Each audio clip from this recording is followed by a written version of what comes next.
Dangerous Assignment. Transcribed, starring Brian Donlevy as Steve Mitchell.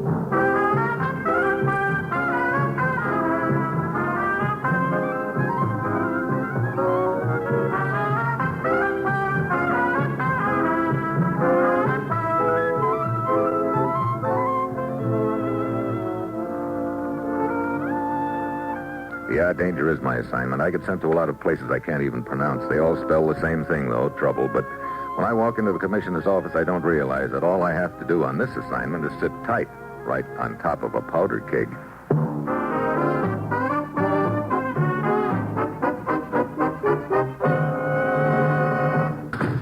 Morning, Commissioner. You sent for me? Steve, I want you to go to a certain cafe in Saigon, Indochina, and pick up a package.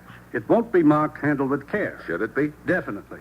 It's a bomb. A bomb? Oh, great. We don't know who's going to show up to deliver that package, Steve, but we do know the man who's supposed to pick it up and plant it somewhere. He's an American newspaper man named Richard Melton. How'd we find that out, Commissioner? Melton told us the whole story. You see, someone in Saigon tried to put the pressure on him, threatened the lives of Melton's wife and his children here in the States if he didn't do as he was told. And still Melton didn't knuckle under, huh? No, he played along with them to see what he could find out. Meanwhile, of course, we've seen to it that his family is safe. What has he found out? Very little, actually. They've been very cagey about giving him too much information. Does he have any idea why he was singled out for the job? No idea at all. Being a reporter, and an American at that, he'd have access to a lot of places others wouldn't. That's the key, Steve. I'm sure of it. Get over to Saigon and talk with him. If possible, I want you to take his place at the cafe. Find out what this is all about. Well, that's it, Steve. You've got your assignment. Good luck.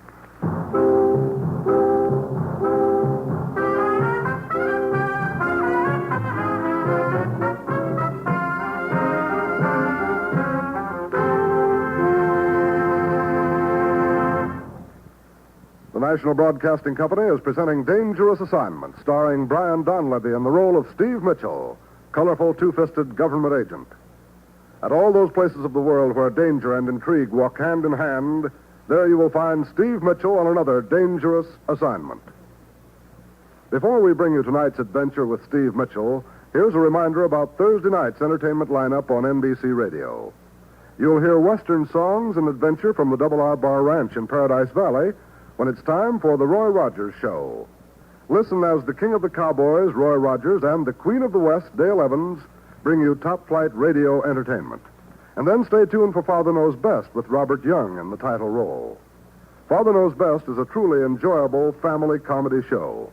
Also on Thursdays, hear Eddie Cantor's show business show with the recorded voices of the world's finest entertainers. And keep your date with Judy Canova and her fine program. Thursday night is packed with top radio listening on the NBC Radio Network.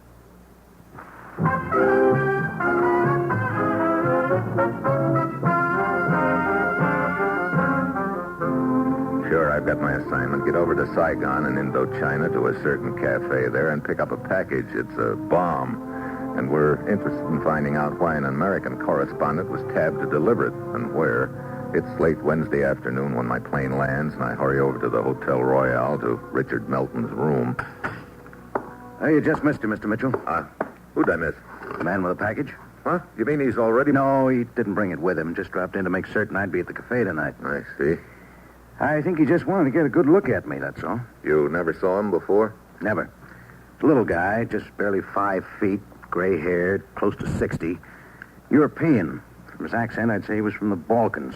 He was only here a moment or two. Any change in plans? None. The Cafe Saint-Jacques, 8 o'clock tonight. That sort of complicates things, Melton. Oh, how? I'd sort of planned on going to the cafe as Richard Melton. It's out of the question now, isn't it? Little guy knows what I look like. Yeah. So I guess you'll have to go there after all, but I'll be close by.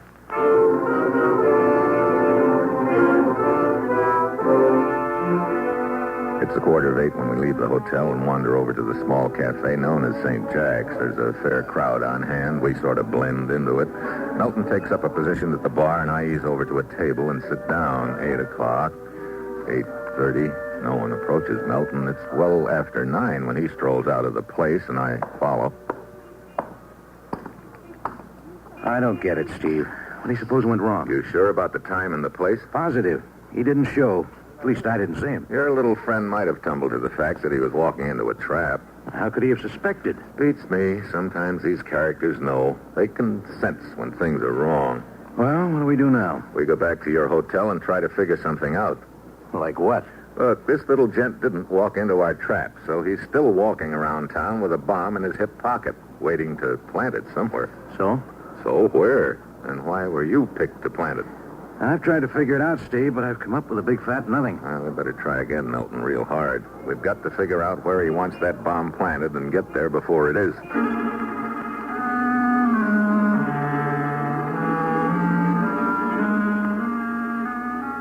We go back to Milton's hotel and spend the next couple of hours trying to second-guess the little man with high explosive ideas. Sure, Milton's in Indochina to cover the war there, and he has access to a lot of important people, high government officials, both native and French. Also diplomats and military advisors from the U.S. and England. So we go through a list of contacts that he's established in Saigon, people he's met, places he's been to, people he expects to meet, and places he expects to go. So we still wind up with, as Milton says, a big fat nothing. You expecting a call? No? It might be Skelly, though. He's the bureau chief in Singapore. We keep pretty close contact. Hello. Melton here. Yeah. Yes. Steve, it's him. The little guy? Yeah. Yes, I see. I was wondering what had happened. I waited at the cafe. Oh. Oh, yes, of course. What? All right. Yes, I understand. Yes, I'll be there. Right. What's up, Milton? Looks like we were wrong, Steve. He doesn't suspect a thing. Doesn't he? Well, why didn't he show? He explained there'd been a delay. Couldn't get to the cafe. Called me at the hotel here, but I'd already left. So? Well, the deal's still on.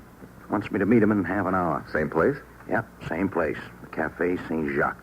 Okay, so we'll oblige.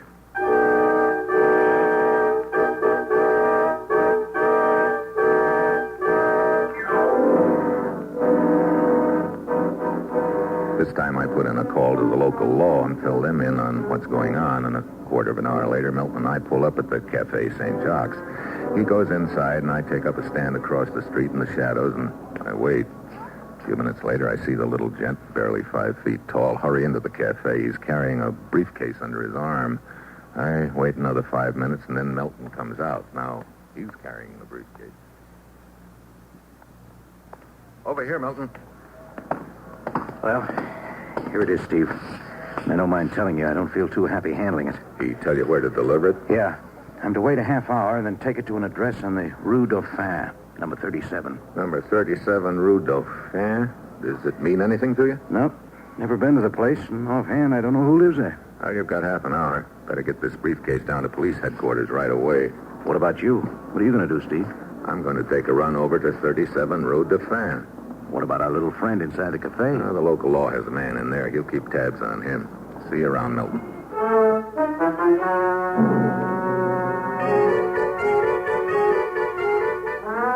I grab a cab and hustle over to 37 Rue Dauphin. A few minutes later, I step up to a phone box and put in a call to police headquarters.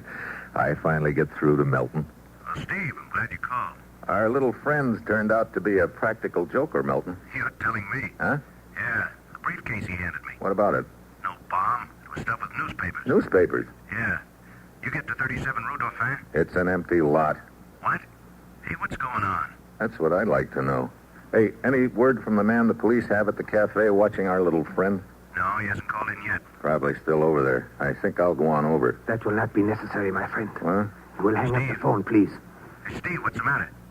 Steve. Hang up. Okay. Satisfied? Quite. You sure get around, little man. I do, don't I? If you are looking for the policeman who was following me, I lost him some time ago. Oh, bully for you. Shall we go? If you insist. I do. That briefcase you're carrying... Not filled with newspapers, my friend. I didn't think it would be. I have but to release the handle and poof, it is all over. You mean we are? Exactly, my friend. Exactly. Do you mind showing me your papers? Help yourself. My inside coat pocket. I would rather you handed them to me. Okay. And do be careful. Remember the briefcase. Yeah, poof. Okay, here you are. Thank you. Good. Good, as I expected. You sort of planned it this way, didn't you, Buster? Planned it what way, Mr. Mitchell? That crude attempt to pressure Melton. You must have checked up on him pretty thoroughly before you decided to put him on the hook. But of course. However, he is no longer important to us now. Oh? But you are. Yes, as you say, we planned it this way. You see, this briefcase must be delivered in a matter of a few hours. And you, Mr. Mitchell, with these very excellent credentials, you are going to help me deliver it. Shall we go, Mr. Mitchell?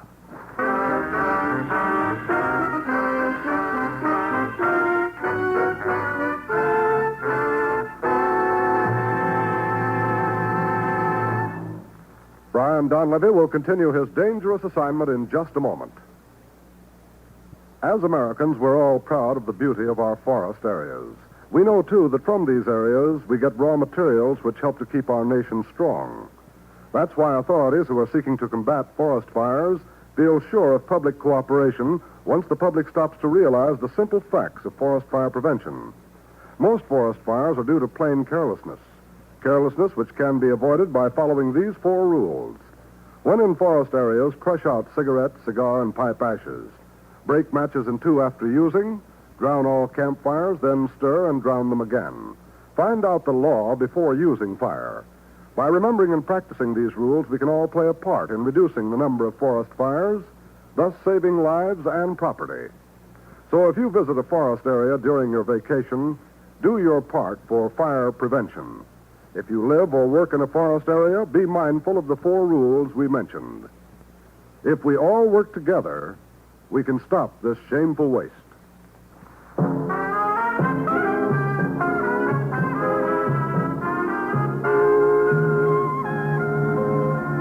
Now back to Dangerous Assignment and Brian Donlevy as Steve Mitchell.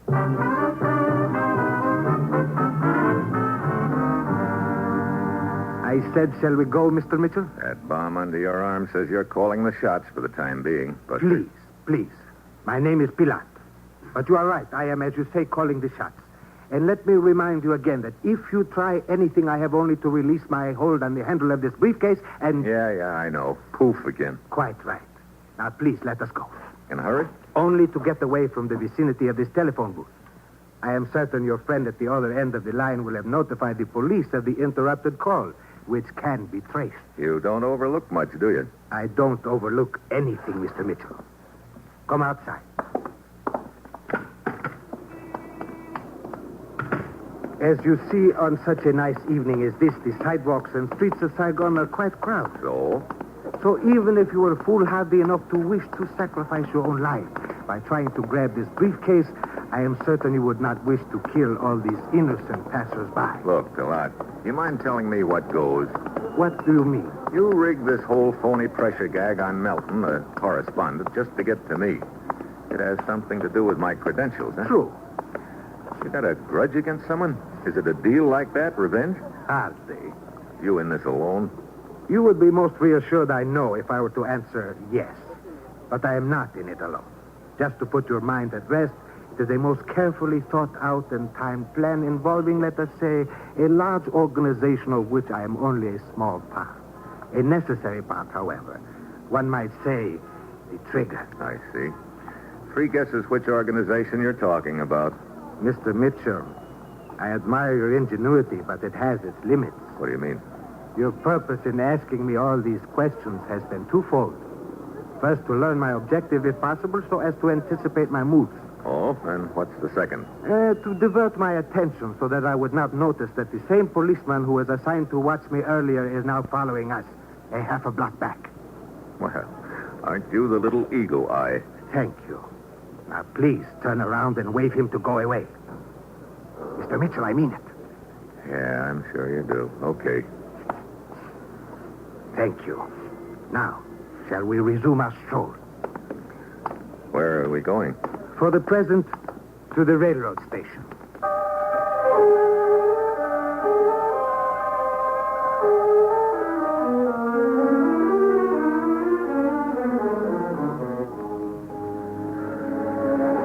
So we go to the depot, find ourselves a bench in the crowded waiting room, and sit down. The minutes tick by, but Pilat just sits there staring straight ahead with those pale blue eyes. I'm sweating plenty by now. This could be the payoff. His target might be somebody who's arriving by train, in which case, any second now, I could get blown sky high, and that starts me thinking, if I'm going to get blown up eventually, then why not now? What have I got to lose by trying to grab the briefcase? Then I remember where I am in a crowded waiting room. All those people could go up and smoke with me. Humanitarian to the end, Mr. Mitchell. Huh?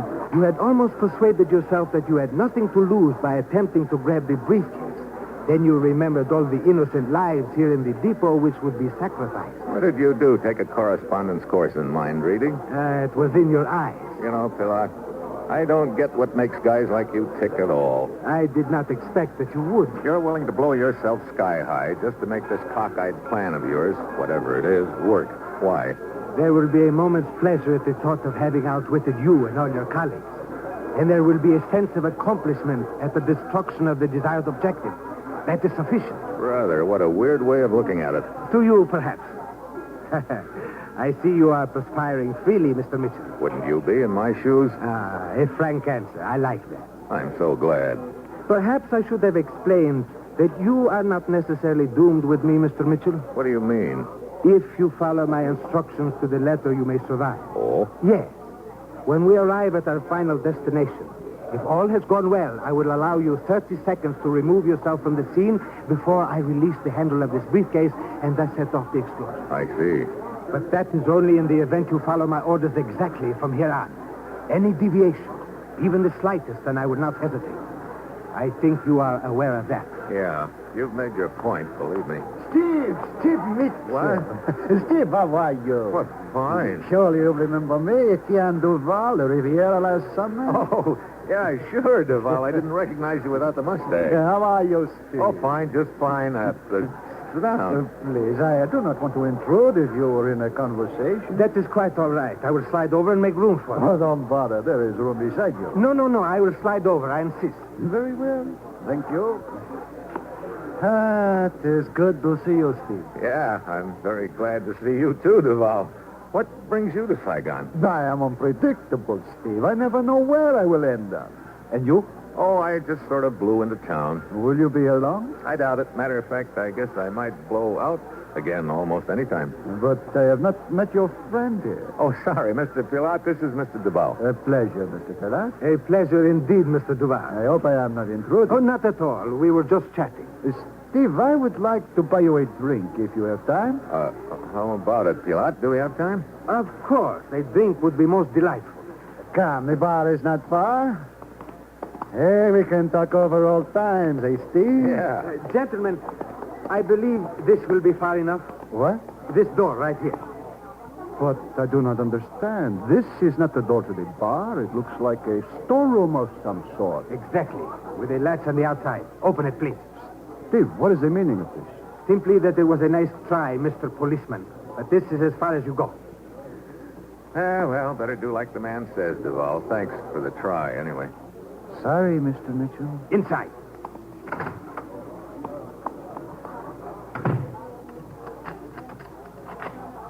Well, what now, mastermind? What time is it? 9:25. Good. It is time to go. I have a car outside.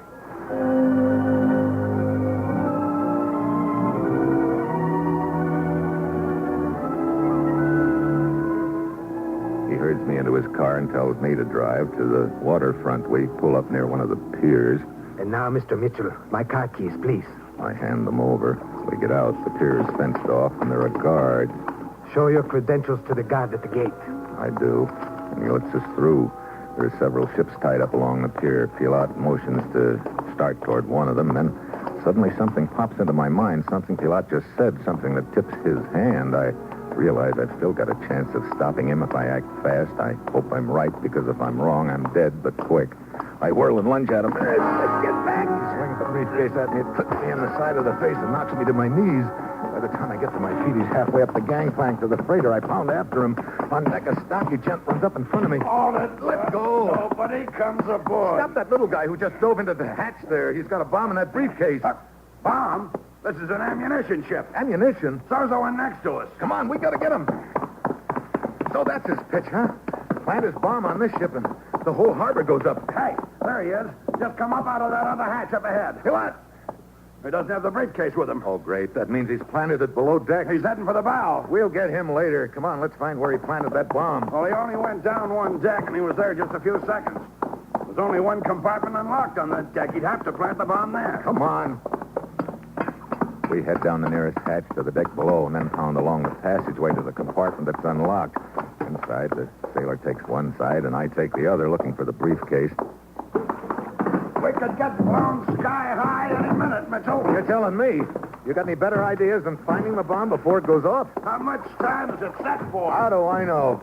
I didn't tumble that it was a time bomb at all until we got onto the pier. What put you wise? He asked me for his car keys. If he'd been going to blow himself up like he claimed, he wouldn't have bothered about them. I figured he tripped the trigger on the bomb that allowed him just enough time to get clear. Well, that means any second now. You're telling me. Not on this side of the compartment at all. If I've guessed wrong... If you've guessed wrong, it's too late. Wait a minute. What?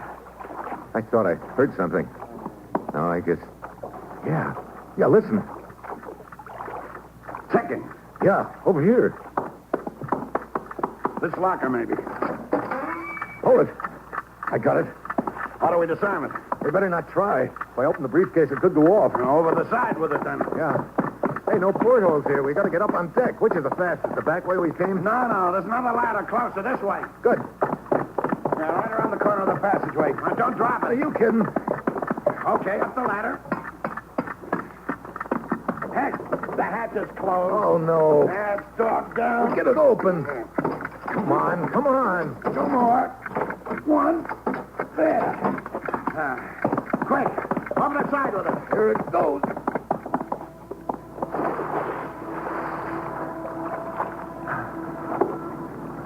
Hey, listen. I don't hear anything. No, neither do I. It's the most beautiful sound I never heard in my life.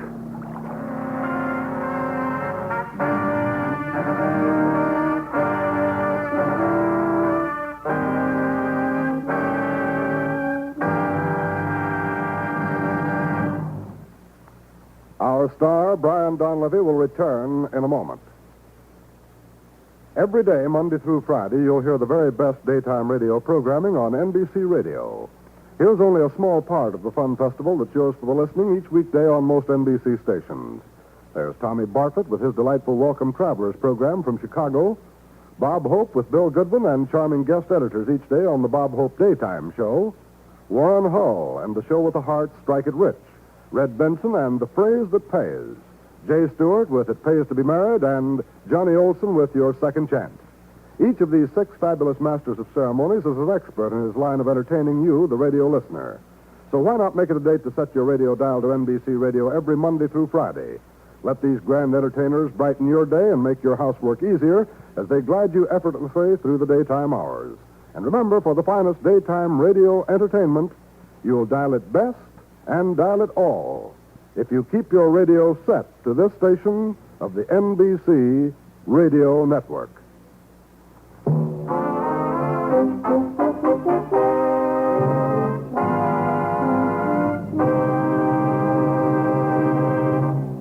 Featured in tonight's cast were Jan R. Vann, Jack Moyles, Hal Gerard, and Ted DeCorsia. This is John Storm speaking.